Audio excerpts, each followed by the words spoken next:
आपलं शहर आता स्मार्ट होतंय. मग तुम्ही कधी स्मार्ट होताय? स्मार्ट न्यूजचे यूट्यूब चॅनल सबस्क्राईब करा, स्मार्ट बना. नोटिफिकेशनसाठी बेल आयकॉनवर क्लिक करा.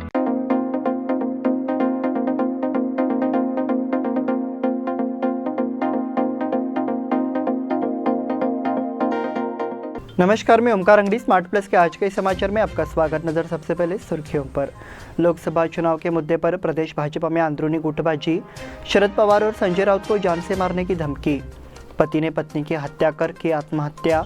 आपत्तिजनक पोस्ट करने के आरोप में युवक गिरफ्तार. मानवाधिकार समूह से बिजली के बढ़ते बिलों का निषेध.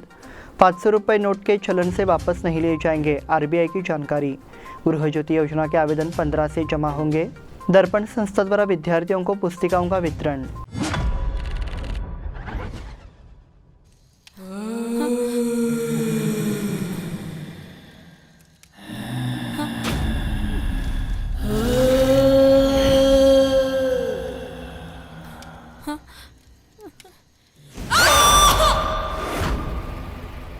As a scientist, I want to say something.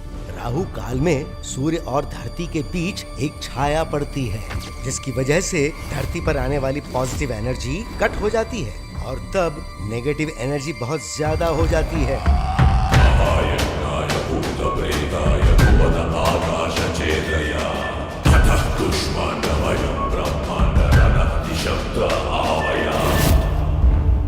बानामती, सुप्त कुंडली और काला जादू, ऐसे काम करने वाले लोगों के ऊपर मैंने बहुत अध्ययन किया और अध्ययन से मैं बहुत कुछ जान चुका हूँ. हमें बार बार टॉर्चर करने से अच्छा है एक ही बार में मार दीजिए. दुष्टों का संहार करके धर्म की संस्थापना करने के लिए वो यहाँ पर आ चुका है.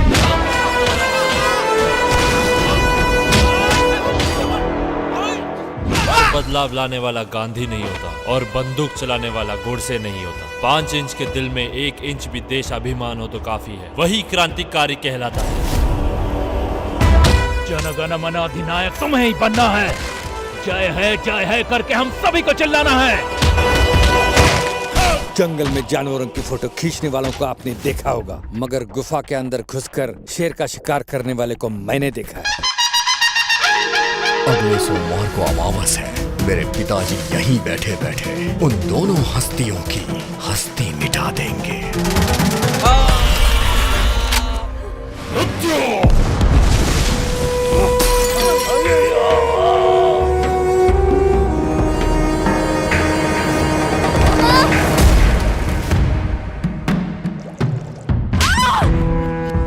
हजारों सैनिकों को आगे करके पीछे छुपकर रहने वाले राजाओं को मैंने देखा है, लेकिन आगे आने वाले को मैं पहली बार देख रहा हूं.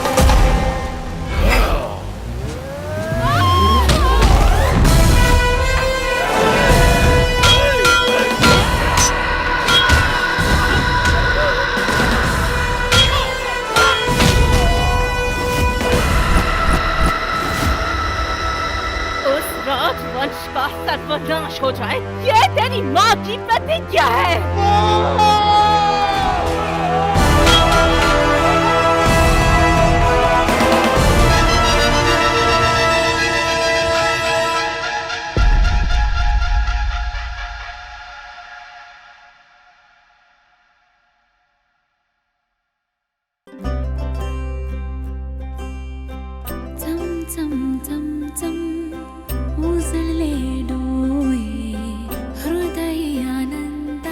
BS Channabasappa and Sons, the textile mall at Tilakwadi, Belagavi.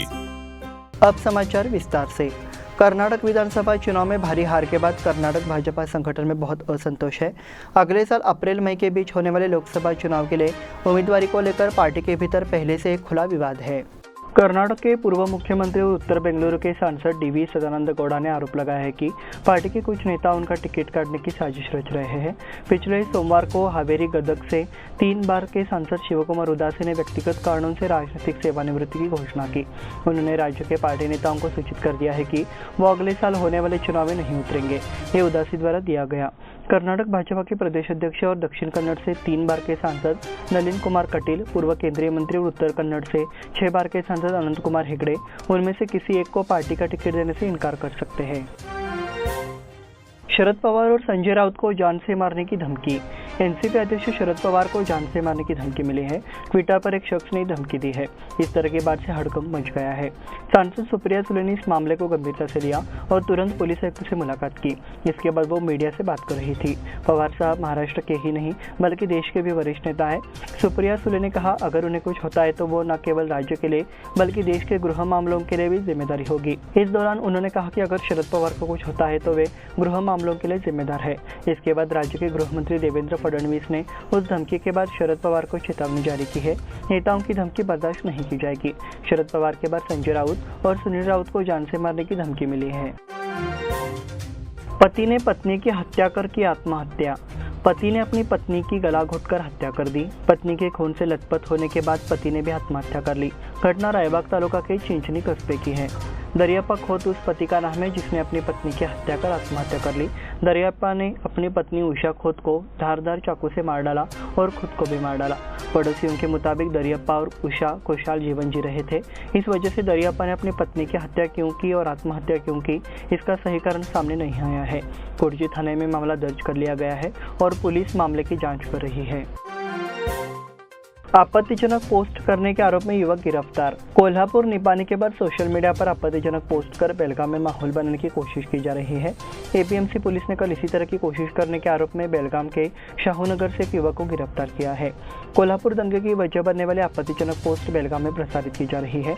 इस घटना के सामने आने के बाद बाजार के हिंदू संगठनों के कार्यकर्ताओं एसीपी एनवी बर्मनी से मुलाकात कर कार्रवाई की मांग की। उसके बाद आदित्य पाटिल ने एपीएमसी के खिलाफ शिकायत दर्ज कराई। APMC police inspector Manjunath Hiremath और उनके साथियों ने शकील अहमद तहसीलदार को गिरफ्तार कर कोर्ट में पेश किया। मानवाधिकार समूह से बिजली के बढ़ते बिलों का निषेध। एक तरफ जहां राज्य सरकार ने 200 यूनिट तक का बिजली बिल माफ करने का ऐलान किया है, वहीं दूसरी तरफ बिजली दरों में बढ़ोतरी का झटका लगा है। इसे जून माह में बिजली बिल में 300 रुपये से 400 रुपये तक की बढ़ोतरी का झटका दिया गया है। इससे ग्राहकों में नाराजगी जताई जा रही है। इस संगठन के पदाधिकारियों अश्विनी लेंगड़े, राम बनवानी और अन्य सदस्यों ने पत्रकारों को बताया कि मानवाधिकार संगठन के माध्यम से लड़ाई छिड़ी जाएगी। उन्होंने कहा कि वो शनिवार को हेस्कॉम कार्यालय जाएंगे और अधिकारियों से इसका जवाब मांगेंगे। बढ़े हुए बिजली बिल का असर न केवल घरेलू ग्राहकों बल्कि व्यावसायिक ग्राहकों पर भी पड़ा है। 500 रुपए के नोट चलन से वापस नहीं लिए जाएंगे, आरबीआई की जानकारी। भारतीय रिजर्व बैंक ने 2000 रुपए के नोटों को बंद कर दिया है। आरबीआई ने 30 सितंबर तक 2000 के नोट बैंक में जमा कराने का आदेश दिया है।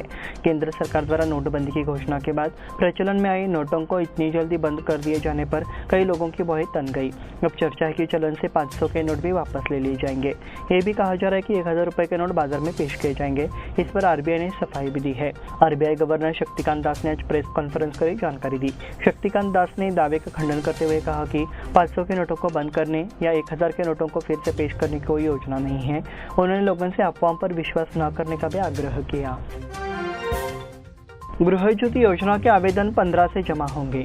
जो लाभार्थी कर्नाटक सरकार की गृह ज्योति योजना का लाभ लेना चाहते हैं, उन्हें योजना का लाभ लेने के लिए 15 जून से 15 जुलाई 2023 तक आवेदन करना होगा। सरकार ने कर्नाटक राज्य में हर घर को 200 यूनिट मुफ्त बिजली देने वाली गृह ज्योति योजना के लिए दिशा निर्देश जारी किए हैं और जो लाभार्थी इस योजना का लाभ लेना चाहते हैं, उनके लिए आवेदन करने की समय सीमा 15 तारीख से दी गई है। दर्पण संस्था द्वारा विद्यार्थियों को पुस्तिकाओं का वितरण। बेलगाम दर्पण रोटरी क्लब संस्था द्वारा आशा ज्योति पहल के तहत सोमवार को संभाजी पार्क के पास सरकारी स्कूल नंबर 12 और समथरगढ़ स्कूल के विद्यार्थियों को पुस्तिकाएं बांटी गई। इस मौके पर समूह शिक्षा अधिकारी रवि बजंत्री मौजूद रहे। नागरत्न एरदल द्वारा दोनों स्कूलों के छात्रों को पुस्तिकाएं वितरित की गई। अध्यक्ष आशा पाटिल, सचिव डॉक्टर स्फूर्ति मास्तीहुली, रोटरी क्लब ऑफ बेलगाम दर्पण के सदस्य, स्कूल स्टाफ और छात्र छात्राएं उपस्थित थे। संचालन गीता वली शेट्टी ने किया।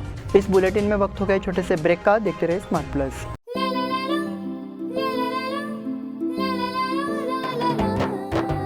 जले दीप अंगना में होगी रोशन दुनिया, पलकों तले छा जाए चांद तारों का साया।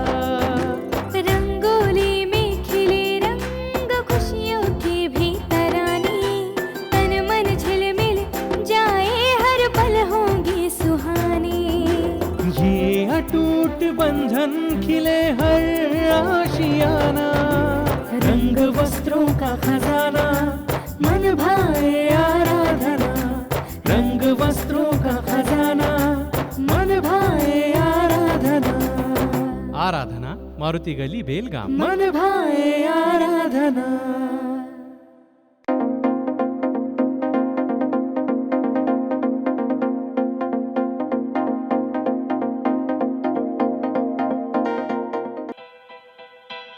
बेलगाम वासियों के पसंद में उतरा उड़ान बार एंड रेस्टोरेंट। सोशल डिस्टेंसिंग का ख्याल रखते हुए हमारा स्टाफ देता है बेहतरीन सर्विस का विश्वास। यहां है पार्टी और फंक्शन के लिए 3 आलीशान हॉल, कारपोरेट डिनर मीटिंग के लिए 3 अलग कक्ष, IPL मैच देखने के लिए 3 बड़े स्क्रीन की विशेष सुविधा। इसके साथ ही साफ सुथरा किचन जहां हमारा वेल क्वालिफाइड स्टाफ देता है क्वालिटी और हाइजीनिक फूड की गारंटी।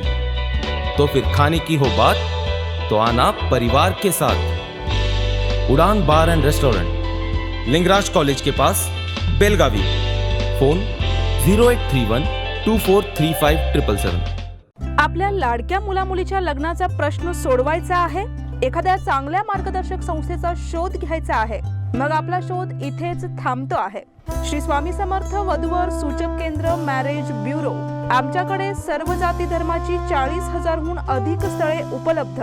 कर्नाटक, महाराष्ट्र आणि गोवा परिसरातील स्थळांची मोठी यादी उपलब्ध। आमचा पत्ता आहे श्री स्वामी समर्थ मॅरेज ब्युरो, शुक्रवार पेठ, टिळकवाडी, हॉटेल नियाजच्या शेजारी। संपर्क 9741436770 किंवा 9741625533। ब्रेक के बाद फिर से आपका स्वागत। पढ़ते हैं अगले समाचार की ओर। बेलगाम के इनरव्हील क्लब की ओर से स्वास्थ्य गतिविधि को यहाँ लागू किया गया। इसका समापन महावीर भवन में आयोजित कार्यक्रम के साथ हुआ। इस कार्यक्रम में हृदय रोग विशेषज्ञ डॉक्टर महादेव दीक्षित ने संचालन किया। इस मौके पर निःशुल्क स्वास्थ्य जांच भी की गई। इस कार्यक्रम को नागरिकों का अच्छा प्रतिसाद मिला। इस गतिविधि का संचालन अध्यक्ष स्वाति उपाध्याय ने किया। इस मौके पर बड़ी संख्या में इनरव्हील क्लब के पदाधिकारी मौजूद रहे। येल्लूर ग्राम पंचायत की ओर से मंत्री लक्ष्मी हेब्बालकर की भेंट। येल्लूर ग्राम पंचायत सदस्यों ने महिला और बाल कल्याण मंत्री लक्ष्मी हेब्बालकर से मुलाकात की और उन्हें उनके नए मंत्री पद के लिए फूलों का गुलदस्ता देकर बधाई दी और उनके भविष्य के करियर के लिए शुभकामनाएं दी। ग्राम पंचायत अध्यक्ष सतीश बालकृष्ण पाटिल, ग्राम पंचायत सदस्य प्रमोद पाटिल, शिवाजी नंदुरकर, रमेश मिनसे, परशुराम परिट, राकेश परिट और गांव के नागरिक उपस्थित थे। कड़ौली में सड़क निर्माण का काम शुरू। ग्राम पंचायत कार्यालय में शिकायत करने पर पता चला कि कड़ौली स्थित बैजनाथ गली से गंदा पानी सड़क पर आ रहा है। इसे ध्यान में रखते हुए उक्त सड़क का काम शुरू किया गया। सड़क पक्की की जाएगी। कड़ौली ग्राम पंचायत ने इसके लिए जनपहल की। निर्माण विभाग के मंत्री सतीश जारकीहोली से मांग की गई। जारकीहोली ने इसे संज्ञान में लेते हुए 10 लाख के फंड को मंजूरी दी। इसके जरिए सड़क को पक्का किया जाएगा। ग्राम पंचायत सदस्य राजू मायना ने परिचय दिया। पूजा उपाध्यक्ष रेखा नरोती और प्रेमा नरोती ने की। कार्य की शुरुआत पूर्व अध्यक्ष अन्नू कट्टाम्बलें के हाथों कुदल मारकर की गई। हार को लेकर भाजपा की चिंतन बैठक संपन्न। विधानसभा चुनाव में पीसीएम कैंपेन और कांग्रेस की गारंटी वाली योजनाओं से बीजेपी के वोट बैंक की चोरी हुई है। बीजेपी की बैठक में फीडबैक आया है कि इस हार के लिए वरिष्ठ नेता जिम्मेदार है। अध्यक्ष नलिन कुमार कटील, पूर्व मुख्यमंत्री बीएस येडियुरप्पा, बसवराज बोम्मई और अन्य उपस्थित थे। इस मौके पर विधानसभा में नेता प्रतिपक्ष के पद पर चर्चा हुई। बैठक में विभिन्न विषयों पर चर्चा हुई। प्रधानमंत्री नरेंद्र मोदी और अन्य वरिष्ठ नेताओं ने राज्य में प्रचार किया। हालांकि पार्टी को हार का सामना करना पड़ा। आत्मनिरीक्षण करना आवश्यक है। कई लोगों ने राय व्यक्त की कि कांग्रेस द्वारा चलाया गया भ्रष्टाचार विरोधी अभियान प्रभावी रहा है। बाल श्रम प्रथा उन्मूलन की जागरूकता के लिए बैठक। बाल मजदूर होटल, मॉल, दुकानों, कारखानों में पाए जाते हैं। इस पर अंकुश लगाने के लिए अधिकारियों को और प्रयास करने चाहिए। उसके लिए अचानक छापेमारी की जाए। कलेक्टर नितेश पाटिल ने आदेश दिया कि काम के जरिए बच्चों का शोषण करने वालों के खिलाफ सख्त कार्रवाई की जाए। जिला बाल श्रम उन्मूलन समिति की बैठक बुधवार को कलेक्टर कार्यालय में आयोजित की गई। वो इस समय बात कर रहे थे। उन्होंने जिले में बाल श्रमिकों की समीक्षा की। बाल श्रम उन्मूलन के लिए काम करने वालों पर ध्यान देना चाहिए। उन्होंने कहा कि ऐसे व्यक्तियों, संस्थाओं और अधिकारियों को उनके कार्य को प्रोत्साहित करने के लिए सम्मानित किया जाना चाहिए। बारिश विमुख होने से बुआई में बाधा। मृग नक्षत्र का पहला दिन शुष्क रहा। जैसे जैसे बारिश ने करवट ली है, किसानों का हिसाब बिगड़ गया है। बुआई का काम बाधित हुआ है और किसानों की निगाहें आसमान पर टिकी हुई है। किसान पिछले कुछ दिनों से बुआई को प्राथमिकता दे रहे हैं। रुक रुक कर हो रहे बारिश के कारण कुछ इलाकों में बुआई का काम शुरू किया गया। हालांकि मानसून की बारिश सक्रिय नहीं होने से किसानों की परेशानी बढ़ गई है। ज्यादातर इलाकों में किसानों ने बुआई का काम बंद कर दिया है। निकट अवधि की बारिश की अच्छी उपस्थिति के साथ पूर्वी क्षेत्र में बुआई का कार्य चल रहा रहा है। तालुका के अधिकांश हिस्सों में बारिश ने अपना पल्ला झाड़ लिया है। नतीजतः पूर्व बुआई खेती का काम अभी तक नहीं किया गया है। सांगली लूटकांड में 4 लुटेरों के 15 स्केच जारी। रिलायंस ज्वेलर्स में डकैती के सिलसिले में बुधवार को हैदराबाद से जिन 6 लोगों को हिरासत में लिया गया उनकी गहन जांच की जा रही है। इनसे मिले जानकारी के आधार पर सांगली के 17 लोगों को संदिग्ध मानते हुए पूछताछ के लिए हिरासत में लिया गया है। इसी दौरान पेड़ी लूट करने वाले चारों लुटेरे सीसीटीवी कैमरे में कैद हो गए। गुरुवार को उनकी ड्राइंग जारी की गई है। अपराध में गिरोह द्वारा इस्तेमाल की गई कार भोसे के खेत में मिली है, जबकि 2 पहिया वाहन मीरठ के समतानगर में पाया गया। हैदराबाद से 6 लोगों को हिरासत में लिया गया। पुलिस की एक टीम गुरुवार सुबह उन्हें लेकर सांगली में दाखिल हुई। 6 लोगों की अलग से जांच की जा रही है। उनसे मिली जानकारी के आधार पर सांगली के 17 लोगों को पूछताछ के लिए हिरासत में लिया गया है। इसी के साथ स्मार्ट प्लस के आज के समाचार समाप्त हुए। धन्यवाद।